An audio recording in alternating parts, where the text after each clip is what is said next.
আপনাকে অনেক ধন্যবাদ। আমরা হেফাজতে ইসলামের প্রতিনিধি দল থানায় আসছি তাকে গ্রেপ্তার করার জন্য, বিচারের প্রার্থী হয়ে। সে বিশ্বনবীকে কটাক্ষ করেছে, এই জন্য সে ব্যক্তিগতভাবে দোষী। আমরা হিন্দু সম্প্রদায়ের প্রতি আমাদের কোনো ক্ষোভ নাই। আমরা এই সংসদ লজিস্টার হিসেবে আপনাদের উপরে আমাদের কোনো এই আন্দোলন নাই। আমাদের একমাত্র সে যে আমাদের নবীজিকে কটাক্ষ করেছে, এই নবী কটাক্ষর যে অপরাধ, সেটারই শুধু বিচার চাই। আর আমরা হিন্দু মুসলিম সবাই একসাথে বসবাস করতে চাই। বাংলাদেশে হিন্দুদের উপরে আমাদের কোনো নির্যাতন নেই। 5 নম্বর ওয়ার্ড আছে। জি হ্যাঁ, এটা আমরা হিন্দু মুসলমান সবাই যাই।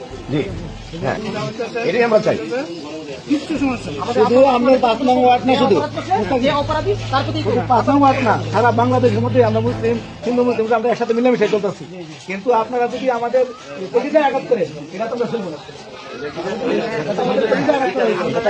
ঠিক আছে, আপনার কথা এই আপনাকে ধন্যবাদ।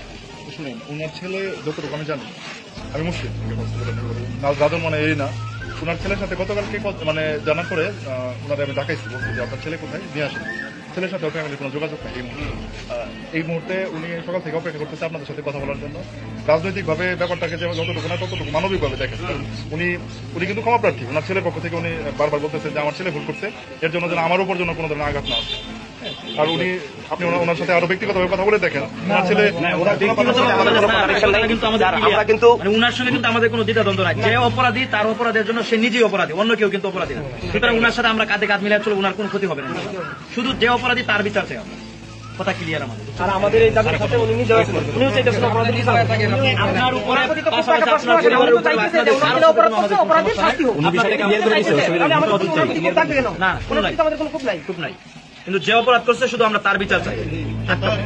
জঘন্য অপরাধ করছে। যাই হোক, আপনার যে জবান বন্দিতে আমরা সন্তুষ্ট। আপনার যে জবান বন্দিতে চাই আমরা সন্তুষ্ট।